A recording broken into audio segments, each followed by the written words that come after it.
Welcome student to our online classes. Today we are going to start our new chapter metals and non-metals. Okay, it's a class 8 chapter. Okay, in this chapter we are going to study about different element. Okay, element can be divided into two broad categories. Though three categories are there, but we will talk about two categories mainly. Okay, so very first category is metal and element. Those elements who which do not follow the properties of metal are known as non-metal, and we will discuss about properties of metal and non-metal in this chapter. Okay, so let's move forward towards very first slide, which tells about the story of metal. What are these metals? So metal basically are the natural compound because they occur naturally. Okay, they are not human made. They occur naturally in nature. Okay, that's why they are natural compound of earth crust. We found these metals in our earth crust, in which they are generally found in form of metal ore. Okay, they are not that appear as they are. Actually, they are occur in form of ore with impure substances.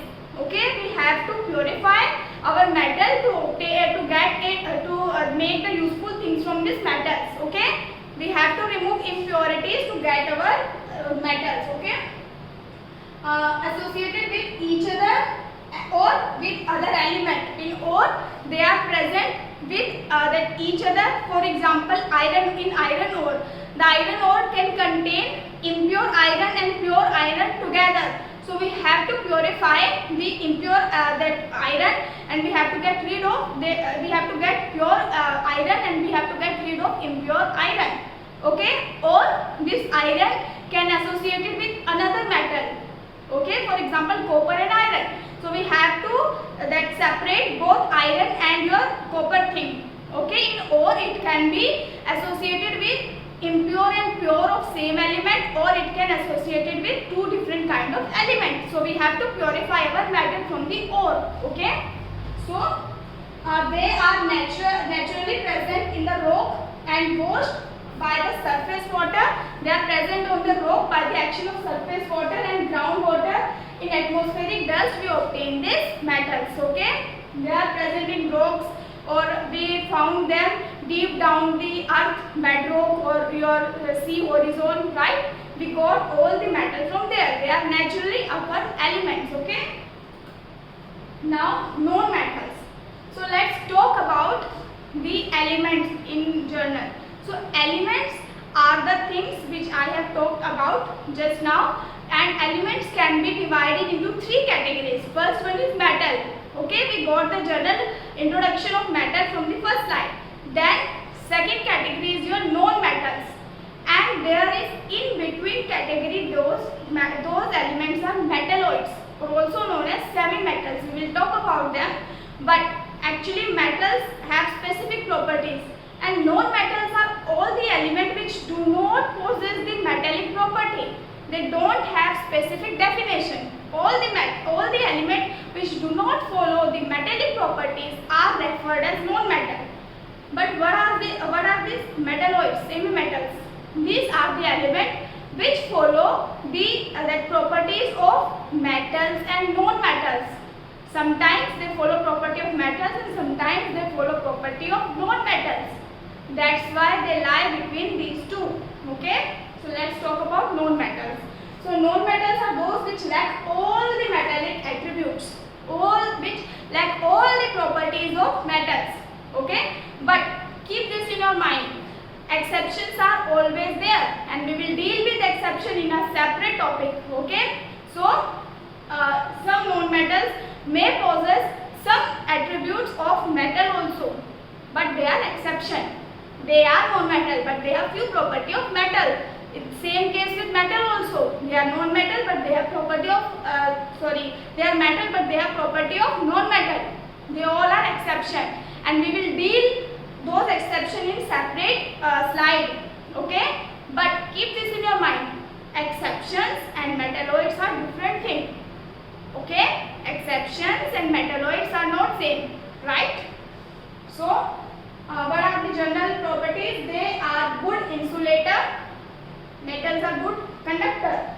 of heat and electricity. They are most gases. Your metals are mostly solid, okay, and sometimes liquid. Sometimes they are even solid at room temperature. I told you about exceptions. We will deal with this exception part in a different slide. So now metalloids, your in between category. So metalloids is an element that has properties that are intermediate between your metals and non-metals. Metalloids are also known as semi-metals because they have half metallic properties. Now we will discuss these physical properties one by one. What are physical property? Physical property actually are the properties which can be seen by you. Okay, physical means we can touch that, you can see those properties. Okay, we will discuss those properties one by one. So very first is your conductivity. What is this conductivity? The measure of ease at which electric charge or heat can pass through any material. Okay, the ease with which electricity or your heat can pass through a element or a material. Okay, that ease is conductivity. Those material which allow this heat and this electricity to pass completely are conductor. Those material which do not allow such conduction are known as non-metal. Okay, before going in detail, let us talk about elephant of the room, that is atom. Without the knowledge of atom, you will not understand the electricity, because in electricity is nothing but flow of your electrons. What is this electron? For that we have to come down to our atoms. So in nature, anything, when you break down anything to the smallest piece, that smallest piece would be your atom. Okay, so atom is the smallest undivisible particle of all the matter on the space or the universe, I can say that. Okay, so but this atom can further divide it into subatomic particles.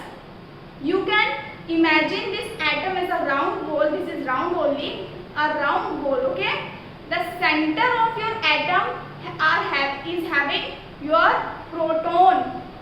Proton is the first subatomic particle. So imagine, suppose this imaginary circle is your atom and all the positive charge of this atom lie in the center. It is known as proton, and all the negative charge is outside your nucleus, outside your proton, that is electron. So proton lies in center and your electron revolve around your positive charge.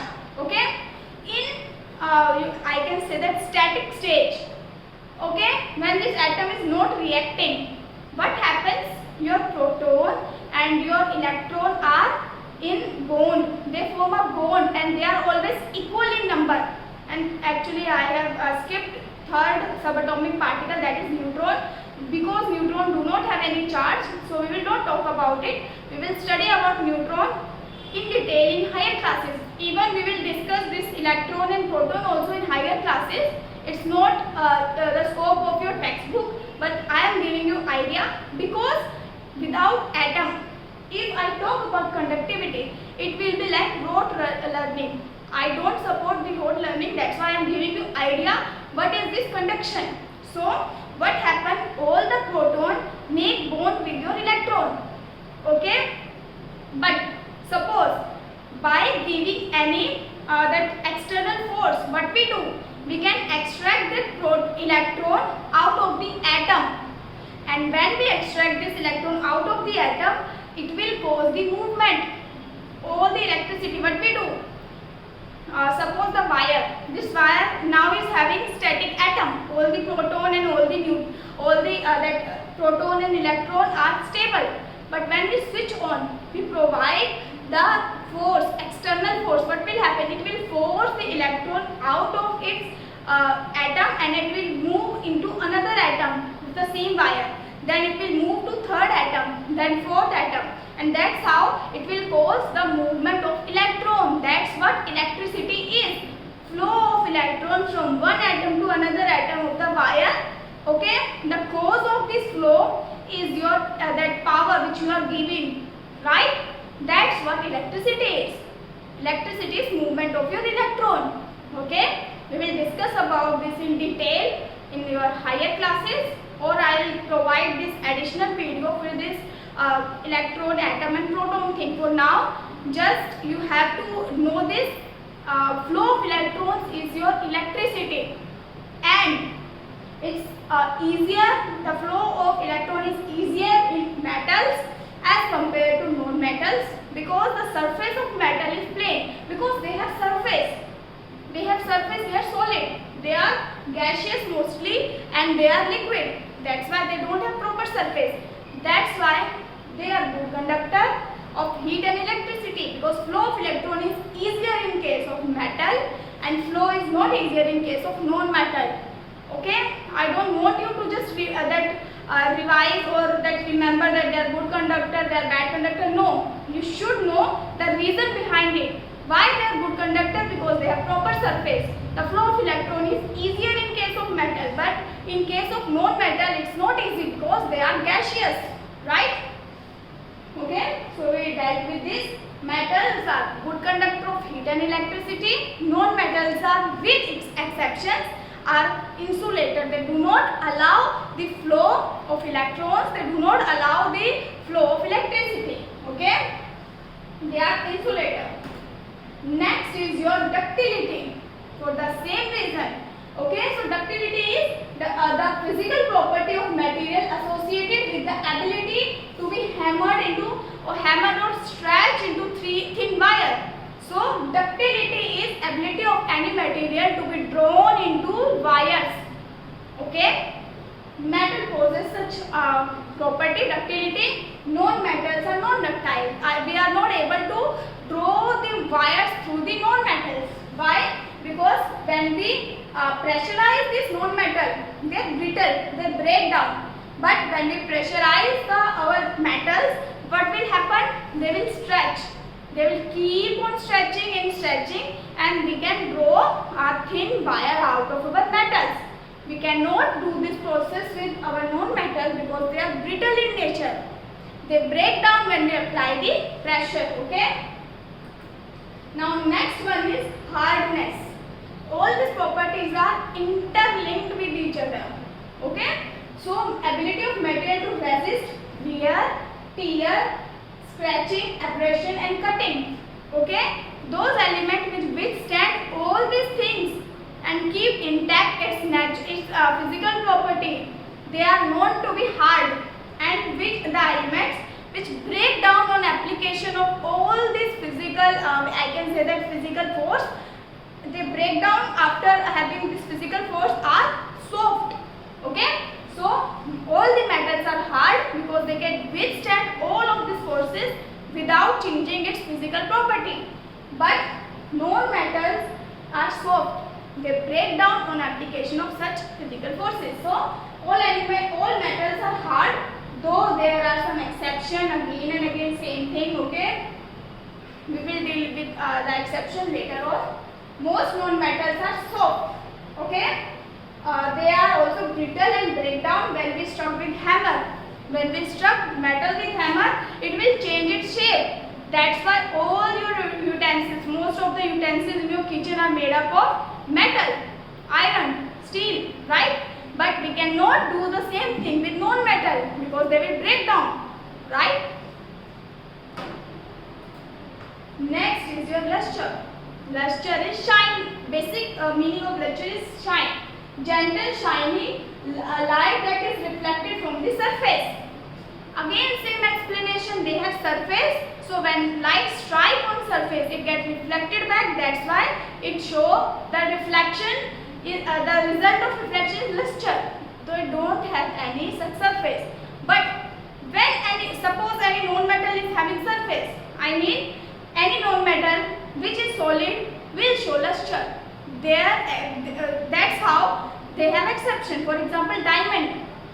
Diamond have the most lustrous property in if we compare it with other material because it has surface.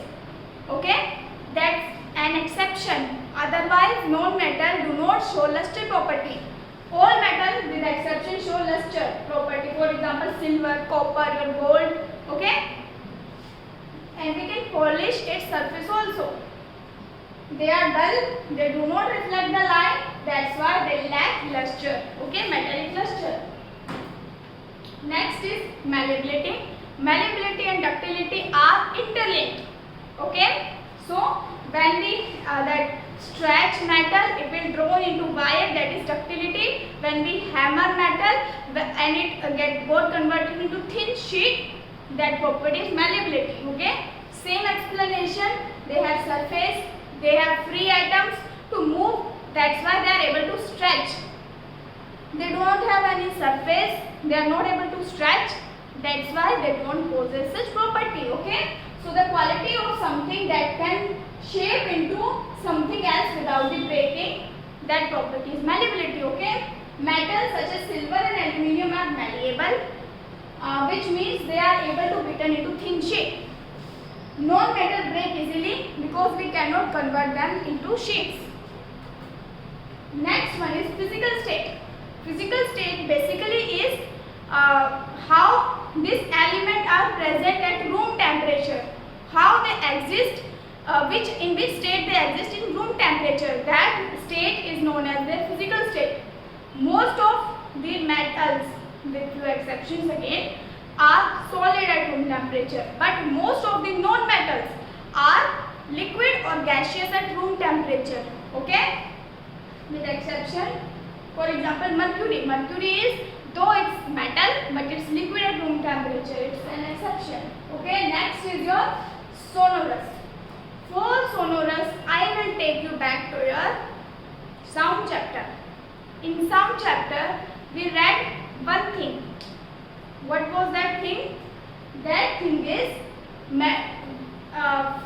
sound need medium to propagate, and sound can propagate maximally in solids, okay, then in liquid, then in your gaseous state. Why?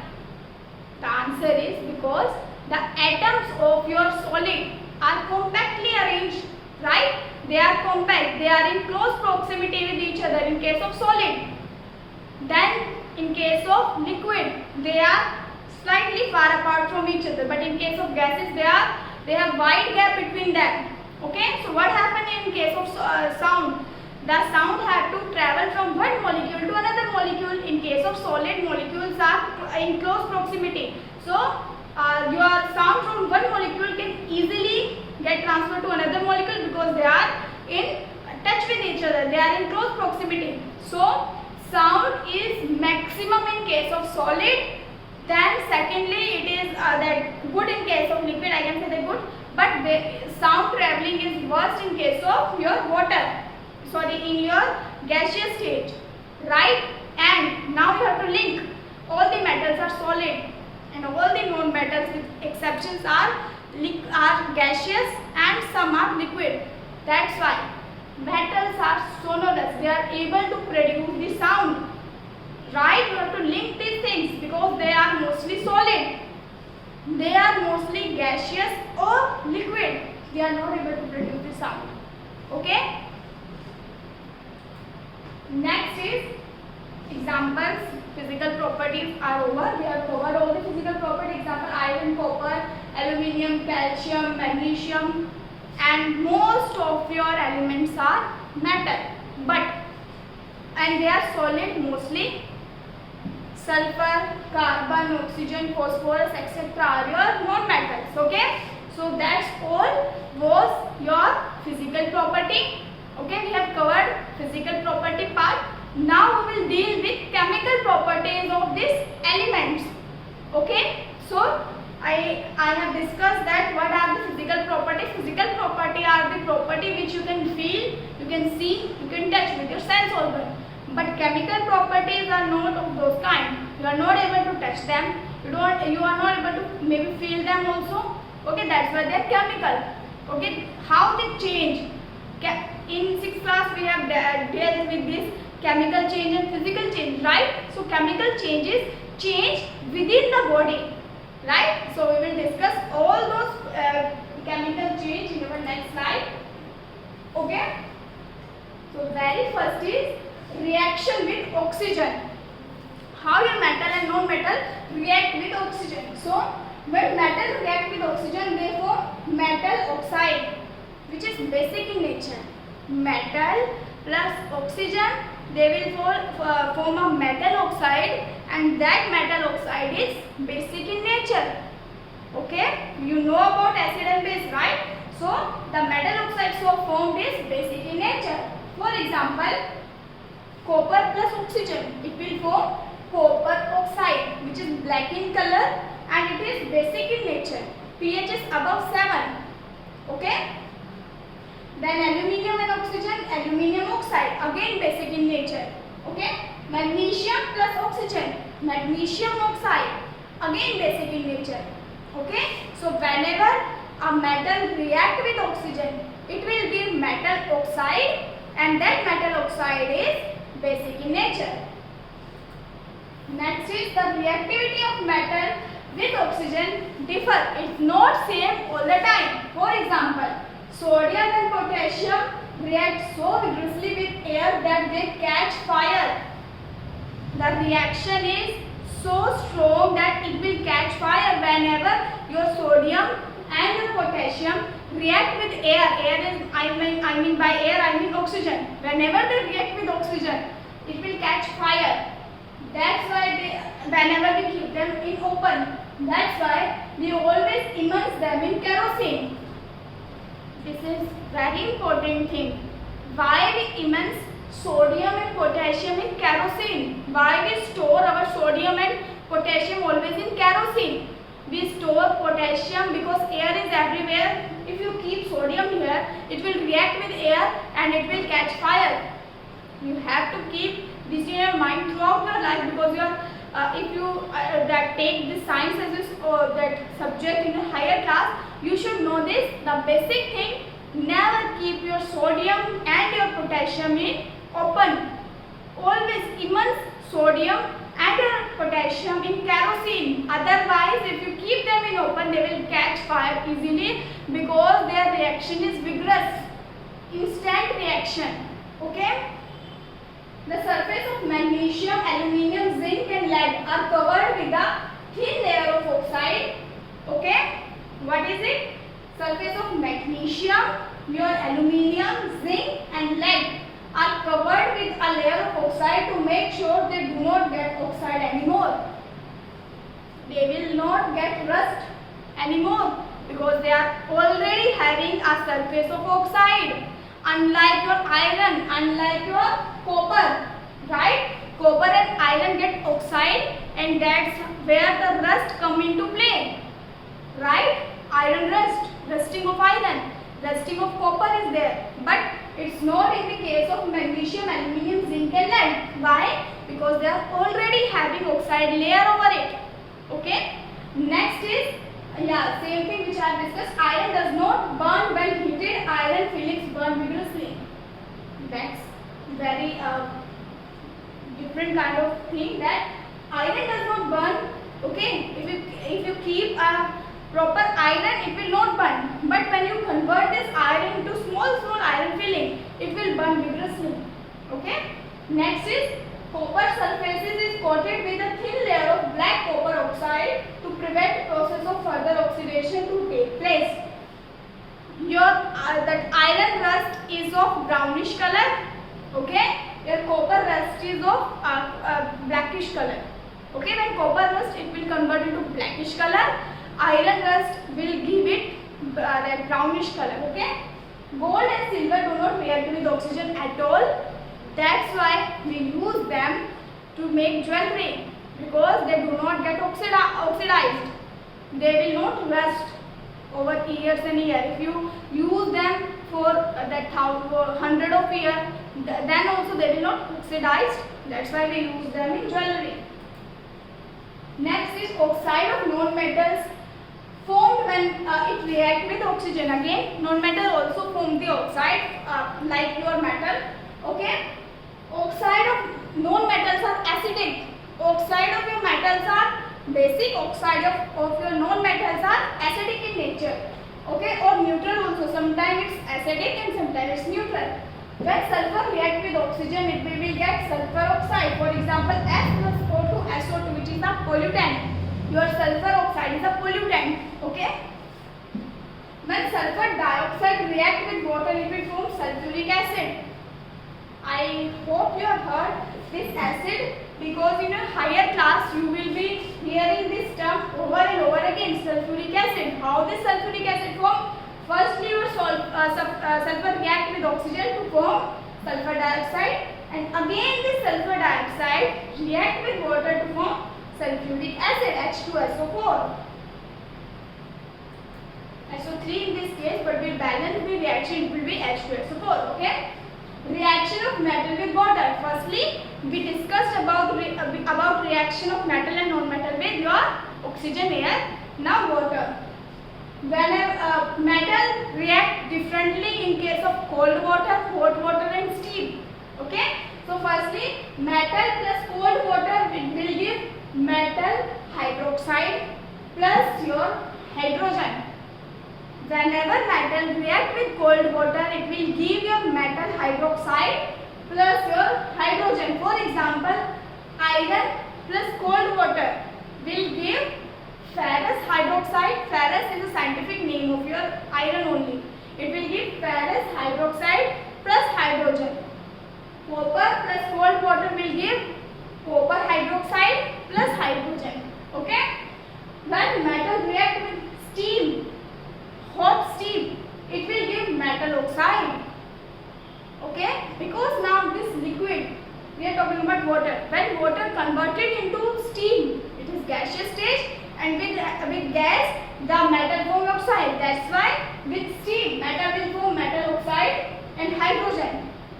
Okay, for example, sodium plus water will give sodium hydroxide plus hydrogen plus enormous amount of heat.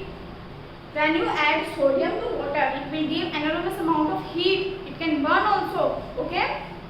This is the reaction. 2 sodium plus 2 H2O will give you 2 NaOH, which is sodium hydroxide plus hydrogen gas plus heat. In case of calcium, calcium plus water will give calcium hydroxide plus your hydrogen. Okay. Next is magnesium plus water, magnesium hydroxide plus hydrogen. Aluminium oxide, because this is steam, that's why it will give magnesium aluminium oxide. Okay, plus hydrogen. Iron plus water, again if it is steam, it will give oxide. When it is cold water, it will give hydroxide. When it is steam in form of vapors, it will give oxide. That's the difference you should know. Okay. Next is reactivity of metal with water differ. For example, sodium, potassium and calcium react with cold water. Okay, they will not react with other form of water.